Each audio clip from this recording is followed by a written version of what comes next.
2, 3 start.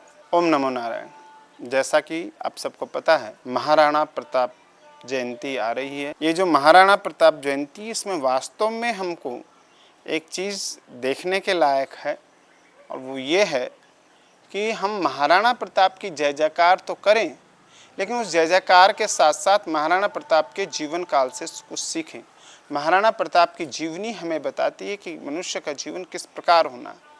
जो व्यक्ति कभी ना हारा हो, उसका नाम, जिसने कभी हिम्मत नहीं हारी, उसका नाम महाराणा प्रताप। जिस प्रकार आपने इतिहास पढ़ा, सुना और टीवी पर देखा होगा कि हल्दी घाटी के अनिर्णित युद्ध के बाद किस प्रकार मुगलों से अपनी लगभग 70% किले वापस लिए, उदयपुर को बसाया। महाराणा उदय सिंह के अस्वस्थ रहने के बावजूद महाराणा प्रताप ने उदयपुर को बसाया, और जिस प्रकार उन्होंने देखा, आप देखेंगे कि उनका जो सेनापति वो हाकिम खान सूरी है, उनके ध्वज पर जो चिन्ह है वो मेवाड़ के राज चिन्ह के अलावा आदिवासियों का चिन्ह है, जिन्होंने अपने मित्र बताया आदिवासी राणा पुंजा को। इस प्रकार आप देखेंगे कि एक सामंजस्य जो समाज के हर तबके के साथ, उनके मित्र थे, या यूं कहें कि उनके जो अर्थ मंत्री थे, जो उनके वित्त मंत्री थे, वो भामाशाह, जिनके पास मेवाड़ का पुश्तैनी खजाना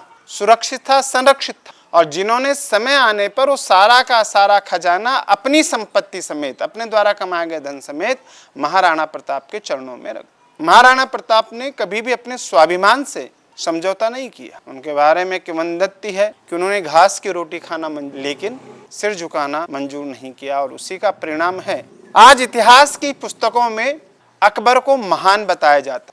लेकिन मेरा एक प्रश्न है उन तथाकथित रोमिला थापर जैसे इतिहासकारों से कि अकबर का एक भी बुत कहीं दिखा दो, एक भी मूर्ति अकबर की कहीं दिखा दो, कहीं किसी कोने में मुसलमानों के बीच दिखा दो। किसी भी जाति के लिए, किसी भी मत के लिए, किसी पंथ के लिए अकबर अगर महान रहा है, किसी के लिए प्रेरणादायक रहा है, कि आज आप देखेंगे कि महाराणा प्रताप के नाम पर भारत ही नहीं, विदेशों में उनकी मूर्तियां लगी हुई हैं।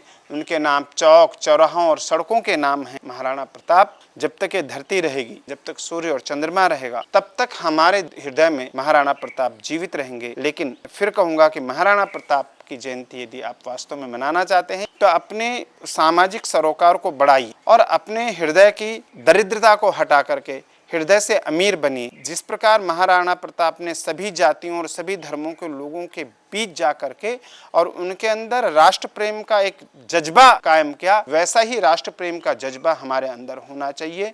बिना किसी जाति, बिना किसी धर्म, पंथ, मत को देखते हुए सभी लोग केवल ये सोचें कि हमें इस राष्ट्र के लिए कार्य करना है, तो यही हमारी महाराणा प्रताप के लिए सच्ची श्रद्धांजलि होगी। महाराणा प्रताप अमर थे, अमर हैं और अमर रहेंगे। एक ऐसा सूर्य जिसको महात्मा गांधी जैसा अहिंसा का पुजारी भी राष्ट्र का प्रथम स्वतंत्रता संग्राम सेनानी बताते हैं। महाराणा प्रताप का पूरा वंश आप देखेंगे, बप्पा रावल से लेकर के और महाराणा प्रताप और उनके बाद उनके पुत्र अमर सिंह और राज सिंह के आप उनकी वंशावली में जाएंगे, तो एकमात्र ऐसा वंश, एकमात्र ऐसा परिवार, एकमात्र ऐसा राज परिवार जिसने कि सैकड़ों वर्ष तक इस देश की रक्षा करी मुस्लिम आक्रांताओं से।